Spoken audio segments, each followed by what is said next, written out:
कि एक मुख्यमंत्री के हटने के बाद आप उनके बैठने वाली कुर्सी को गंगाजल से धुलाएं, मैं भी इसको तिरस्कार की भावना से ही देखती हूँ। लेकिन अगर हमारा विरोध था इस बात को लेकर के, तो ये विरोध उस वक्त आना चाहिए था और उस वक्त नहीं आया क्योंकि आप भारतीय जनता पार्टी सरकार के साथ मंत्री पद पे थे। देखिए, इस बार का चुनाव बहुत ही अलग होगा और वो इसलिए अलग होगा क्योंकि आपने नोटबंदी देखी है, आपने कोरोना देखा है, आपने ध्वस्त होते परिवार देखे हैं, ध्वस्त होते बिजनेस देखे हैं, रोजगार देखा है, ध्वस्त होती इकॉनमी देखी है। इसीलिए इस बार का चुनाव जो है इन मुद्दों से हट करके कहीं और नहीं जा। और गोंडा वासियों को बहुत बहुत रविदास जयंती की शुभकामनाएं देते हुए आपसे अपील करती हूँ कि समानता को अपनी ज़िंदगी का आधार बनाइए। नमस्कार, आदाब। मेरा नाम है फरहान आकिब खान और आप देख रहे हैं यूपी टाइम्स। इस वक्त हमारे साथ मौजूद हैं सिराथू से विधायक पल्लवी पटेल जी।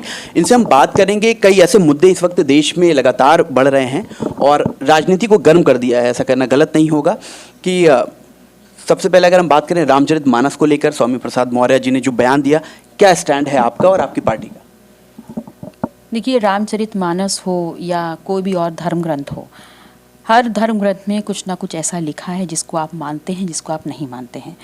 जैसे कि इस्लाम में कुरान में लिखा हुआ है कि बुत परस्ती हराम है और कई इस्लामिक जो इतिहासकार हैं वो बोलते हैं कि बुत की पूजा करने वाले काफिर हैं।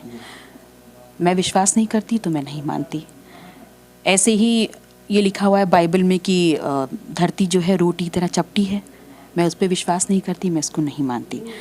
तो रामचरितमानस भी जो है वो लिखी किसने? हम जैसी आम लोगों ने तो लिखी है और जो लिखी गई है उसमें उनके विशेष अपने विचार भी हैं और जो बाकी रामायण जो और लोगों द्वारा लिखी गई है उसके भी कुछ ना कुछ अंश लेकर के रामचरितमानस बनी है। तो उसमें जब आप उसको मान नहीं रहे, आप उसको विश्वास नहीं करते, तो उसके बारे में चर्चा क्या करनी? तो जो चौपाई है, ढोल गवार शूद्र पशु और नारी शकल ताड़ना के अधिकारी, तो ताड़ना शब्द ये आप कैसे ले रही है? क्योंकि इसी को लेकर सबसे ज़्यादा देखिए, जो उसमें लिखा हुआ है, तो मैं एक स्त्री हूँ और मैं ये मानती हूँ कि अगर किसी की हिम्मत है तो मेरी ताड़ना करके दिखा दे। तो क्योंकि मेरी कोई कर नहीं सकता और मैं खुद किसी को करने भी नहीं दूंगी, तो मैं उस पर विश्वास नहीं रखती, ना उसको फॉलो करती हूँ। अभी उसका मतलब निकाला जा रहा है कि वो शिक्षित करना है, तो क्या मतलब आप मानती है वो शिक्षित करना है या जो ताड़ना शब्द अक्सर हम लोगों में उपयोग होता है वही मानती है? देखिए, आप ग्लास को आधी खाली भी देख सकते हैं और आधी भरा भी देख सकते हैं। हर चीज़ का मायने हर व्यक्ति के अनुसार बदलते हैं।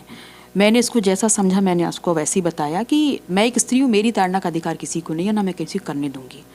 और अगर शूद्र भी हैं तो उसका ये है कि अगर मैं शूद्र हूँ तो मेरी शूद्रता इस बात में नहीं है कि मैं शूद्र होकर के पूरी ज़िंदगी अपमान झेलती रहूँ।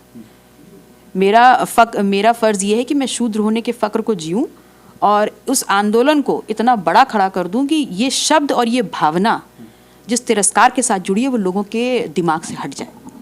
तो स्वामी प्रसाद मौर्य ने जब ये बोला उनके खिलाफ गिरफ्तारी की मांग हो रही, कार्रवाई की मांग हो रही है और अब तक ऐसा कुछ हुआ नहीं है, आप क्या मतलब आपका स्टैंड क्या है? कार्रवाई होनी चाहिए या जो अभी तक नहीं हुआ है उसके साथ?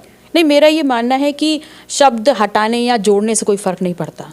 लोगों के दिमाग से हटाना बहुत अहम है और जिस दिन ये हट जाएगा उस दिन अभी किताबें अपने आप ही निराधार हो जाती हैं। अच्छा, कुछ लोगों ने ये भी बताया जब ये पूरा बवाल शुरू हुआ तो कुछ आनन फानन में ऐसी किताब छापी गई जिसमें शब्द बदल दिया गया और ताड़ना का मतलब कर दिया गया शिक्षित करना, ऐसा मानती हैं? नहीं, ऐसी इन्फॉर्मेशन मेरे पास कोई नहीं है। अच्छा, नहीं। तो मेरा इस पर कोई कमेंट भी नहीं है। ठीक है। आपकी पार्टी और समाजवादी पार्टी क्या स्वामी प्रसाद मौर्य के साथ खड़ी रहेगी?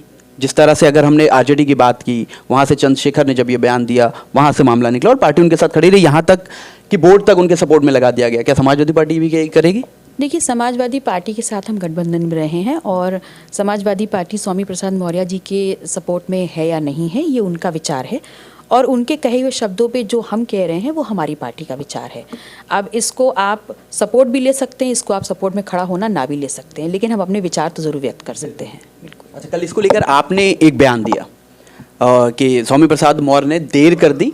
2017 में जब उनका आवाज़ गंगाजल से धुलवाया गया था, ये तब उनको बोलना था और इनका अगर आत्मसम्मान होता तो पार्टी उनको तभी छोड़ देनी चाहिए थी। जी बिल्कुल। गलत तो है कि एक मुख्यमंत्री के हटने के बाद आप उनके बैठने वाली कुर्सी को गंगाजल से धुलाएं, मैं भी इसको तिरस्कार की भावना से ही देखती हूँ। लेकिन अगर हमारा विरोध था इस बात को लेकर के, तो ये विरोध उस वक्त आना चाहिए था और उस वक्त नहीं आया क्योंकि आप भारतीय जनता पार्टी सरकार के साथ मंत्री पद पे थे। तो अगर आपको इतना गलत लगा था तो नैतिक आधार पे आपको तभी वहाँ से हट जाना चाहिए था। ठीक है, तो 24 में कैसे देखती हैं जो शूद्र की बात उठी है, छूत अछूत की बात उठी है, सत्ताधारी पार्टी को नुकसान होगा इससे? देखिए 2024 का चुनाव जो होगा वो होगा इस देश में महंगाई पर, बेरोजगारी पर, अशिक्षा पर, ध्वस्त सेवाएं जो स्वास्थ्य सुविधाएं हैं उसके ऊपर चुनाव होगा। ये तो हम मैम हर चुनाव में बात करते हैं, लेकिन आखिर में मुद्दे वही आ जाते हैं, मंदिर मस्जिद, हिंदू मुसलमान, धर्म। तो 24 में भी लोग ऐसे ही आकलन कर रहे हैं। देखिए इस बार का चुनाव बहुत ही अलग होगा, और वो इसलिए अलग होगा क्योंकि आपने नोटबंदी देखी है, आपने कोरोना देखा है, आपने ध्वस्त होते परिवार देखे हैं, ध्वस्त होते बिजनेस देखे हैं, रोजगार देखा है, ध्वस्त होती इकोनॉमी देखी है। इसीलिए इस बार का चुनाव जो है इन मुद्दों से हट करके कहीं और नहीं जाएगा। 22 में भी यही तमाम चीज़ें थी, उसके बाद भी समाजवादी पार्टी की सीट बढ़ी, खैर जीत नहीं पाया, लेकिन फ़ायदा फिर भी भाजपा को हुआ। देखिए 2022 में जो गठबंधन बना उसमें निसंदेह हमारे गठबंधन ने इन्हीं सब मुद्दों को उठाया, रोजगार को, शिक्षा को, और कहीं ना कहीं जनता ने हमारा साथ दिया। इसीलिए हमारे गठबंधन को बढ़ करके वोट प्रतिशत मिला। तो बढ़ करके वोट प्रतिशत मिला, ये तो सच्चाई है। इसके साथ ये भी है कि कहीं ना कहीं हमसे चूक हुई, हम सरकार बनाने से चूक गए, लेकिन जो ये वोट प्रतिशत हमको बढ़ के मिला है ये मुद्दा आधारित था। तो लोगों का हमने विश्वास जीता, और इन्हीं मुद्दों को हम और बेहतरी से और गंभीरता से लेते हुए 2024 में उतरेंगे। अच्छा, बीजेपी की अगर बात करें मैम, बीजेपी हिंदू को जोड़ने की बात करती है, उनके सुरक्षा की बात करती है। ऐसे में अगर भावना आहत हो रही है स्वामी प्रसाद के बयान से, उनके खिलाफ अब तक कोई कार्रवाई नहीं की गई है, कैसे देखती हैं इसको आप? देखिए अब इसमें सरकार क्या सोच रही है, क्या कार्रवाई करने का प्लान कर रही है, इसकी तो मुझे जानकारी नहीं है। लेकिन हाँ ये ज़रूर है कि 2024 में ये तमाम जो मुद्दे उठाए जा रहे हैं ये अलग हो जाएंगे। इस बार लोगों की भावनाएं उनके घर में रोजी रोटी से जुड़ी हैं, शिक्षा से जुड़ी हैं, स्वास्थ्य सुविधाएं नहीं पहुंच रही इससे जुड़ी हैं, और आम जनमानस इन चीज़ों को लेकर बहुत परेशान है। कुश्ती संघ के अध्यक्ष रहे और कैसरगंज से सांसद ब्रिजभूषण शरण सिंह, कल इनका बयान आया कि अब जो शूद्र शब्द है वो काम से आका जा रहा है, अपने काम से जो क्षत्रिय है वो शूद्र बन जा रहा है और शूद्र क्षत्रिय बन जाता है। कैसे, इसे कैसे देखते हैं? मैंने वही बोला, हर वक्त को या हर चीज़ को देखने का लोगों का विजन अलग अलग होता है। कोई ग्लास को खाली देखता है, कोई ग्लास को आधा भरा देखता है। ठीक है, आज रविदास जयंती है, आप गोंडा आई हुई थी, सबसे पहले आज के दिन क्या लोगों को संदेश देना चाहेंगे?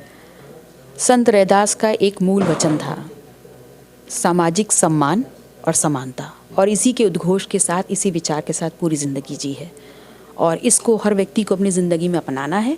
और गोंडा वासियों को बहुत बहुत रविदास जयंती की शुभकामनाएं देते हुए आपसे अपील करती हूँ कि समानता को अपनी ज़िंदगी का आधार बनाइए। बहुत बहुत शुक्रिया आपका। तो सुना आपने, अपना दल की राष्ट्रीय उपाध्यक्ष पल्लवी पटेल जी थी, जिन्होंने मुखर होकर तमाम मुद्दों पर अपनी बातों को रखा। उम्मीद करते हैं वीडियो आपको पसंद आया होगा, इंटरव्यू सेशन आपको पसंद आया होगा।